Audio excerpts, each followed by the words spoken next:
നമ്മളുടെ കൂടെ ഇരിക്കുന്നത് നമ്മളുടെ കൂടെ ഇതുപോലെ സ്കൂളിൽ വന്ന് പഠിക്കേണ്ട ഒരു കുട്ടിയെ, അതിന് അവസരമില്ലാതിരിക്കുന്ന ഒരു കുട്ടിയെ സഹായിക്കുന്നതിന് വേണ്ടിയിട്ടാണ്.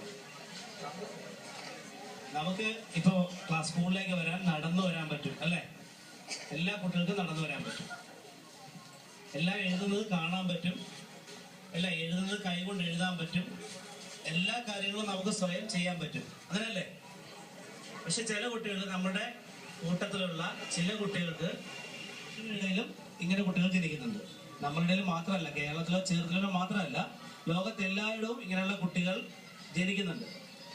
ഒരു കണക്ക് പറയുന്നത് 3% കുട്ടികൾ അങ്ങനെ ജനിക്കുന്നുണ്ടെന്നാണ് പറയുന്നത്.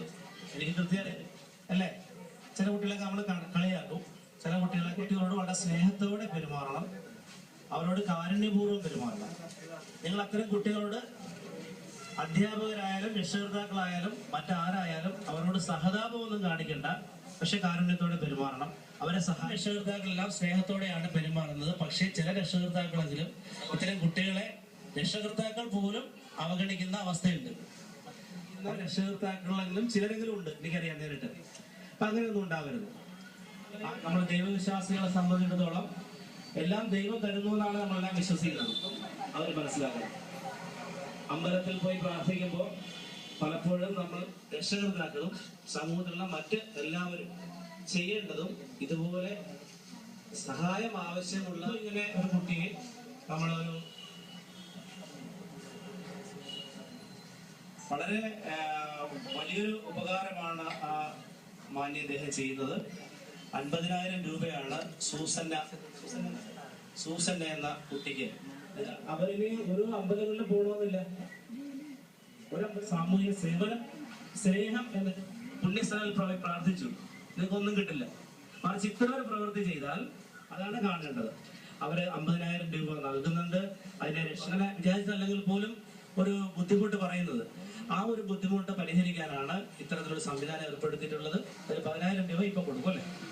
ക്യാഷ് ആയിട്ട് ഇപ്പൊ അത്യാവശ്യ കാര്യങ്ങൾക്ക് ഈ കുട്ടിക്ക് വേണ്ടി ഉപയോഗിക്കാൻ, മറ്റു കാര്യങ്ങൾക്കല്ല, ഈ കുട്ടിക്ക് വേണ്ടി ഉപയോഗിക്കാൻ കൊടുക്കും. ബാക്കി ഇങ്ങനെയാണ് ചെയ്യുന്നത്. അത്തരത്തിലൊരു സമീപനമാണ് നമ്മുടെ SSIയിലെ മധുസാറും ഒക്കെ മുൻകൈയെടുത്ത് ഇതിന്റെ കാര്യങ്ങൾ തീരും.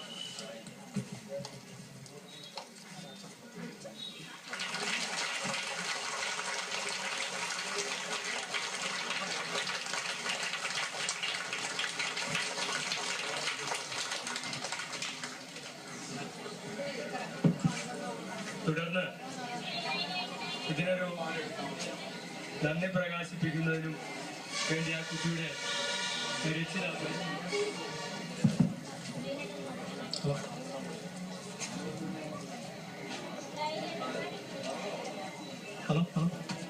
ബഹുമാനപ്പെട്ട ഹെഡ് മിസ്ട്രസ്, കൗൺസിലർ, എൻ്റെ പ്രിയപ്പെട്ട കുഞ്ഞനുജത്തിമാരെ, അനുജന്മാരെ, സാമ്പത്തികമായും ഒക്കെ ബുദ്ധിമുട്ടുന്ന ഒരു കുട്ടിയെ പരിചയപ്പെടുത്തിയപ്പോൾ ഞങ്ങളത് ഒരു ചെറിയൊരു വീഡിയോ ക്ലിപ്പിംഗായി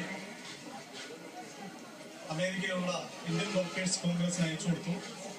അവരിൽ നിന്ന് സമാഹരിച്ചൊരു തുകയാണ് നമ്മളിപ്പോൾ ഈ കുട്ടിക്ക് കൈമാറിയിരിക്കുന്നത്.